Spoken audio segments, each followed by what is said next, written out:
This week, actually, on one single day this week, on multiple different occasions, Donald Trump's White House counselor, Alina Habba, decided to mock and degrade and insult the fired federal workers that, of course, have had their lives destroyed because Donald Trump and Elon Musk are just firing everybody. By now, I'm sure everybody has probably seen the viral clip, or you've at least read about Alina Habba going after the veterans that have been fired from their federal jobs, where she said that they're just not fit to have jobs, apparently. Right? We love our troops, she says, but these folks, they're not fit to have jobs. If you haven't seen it, here is that clip. Alina Habba insulting troops who were fired from their jobs. Here she is. Starting to think about maybe some of those veterans who worked for the federal government and maybe what the administration can do to at least help salvage their lives? Well, as you know, we care about veterans tremendously. I mean, that's something the president has always cared about. Anybody in blue, anybody that serves this country. But at the same time, we have taxpayer dollars. We have a fiscal responsibility to use taxpayer dollars to pay people that actually work. That doesn't mean that we forget our veterans by any means. We are going to care for them in the right way, but perhaps they're not fit to have a job at this moment or not willing to come to work. And we can't, I wouldn't take money from you and pay somebody and say, sorry, they're not going to come to work. It's just not acceptable. And again, you really can't go out there and say that, hey, we support our veterans. We take care of them. We take care of everybody in blue, she says.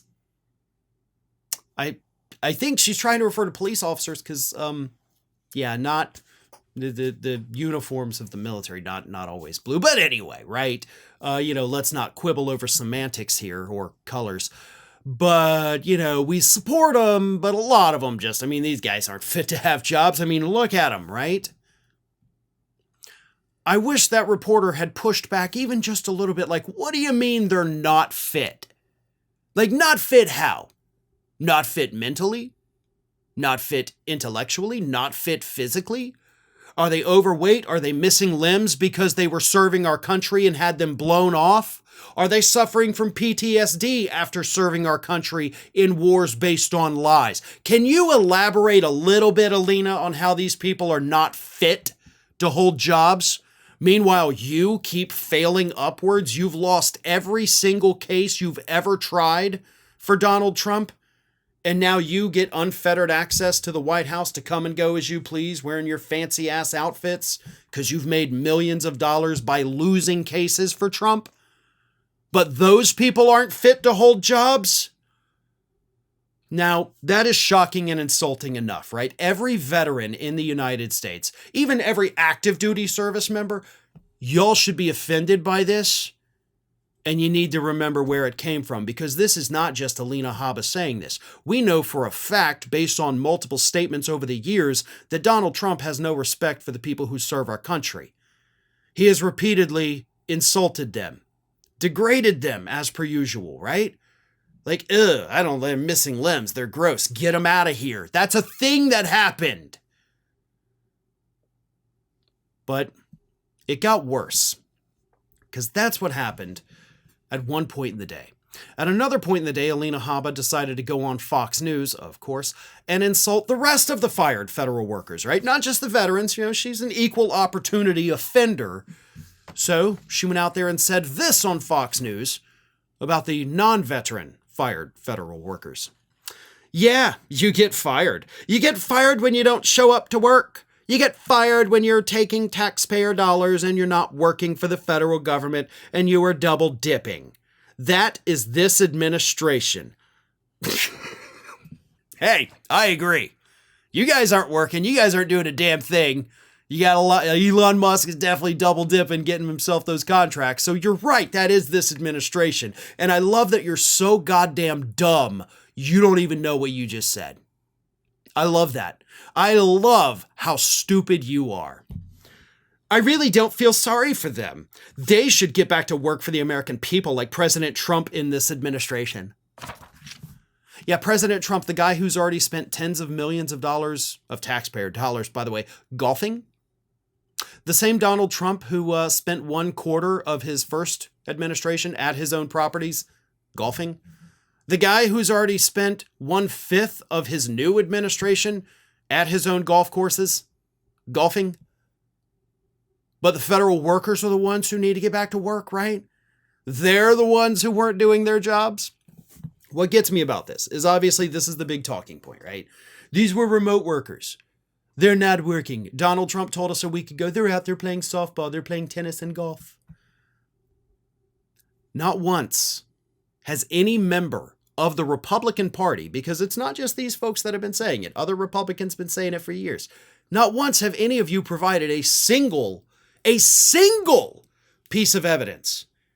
Like, you guys can't point to a single federal worker that did any of the things that you're talking about, and you're applying it to thousands of federal workers.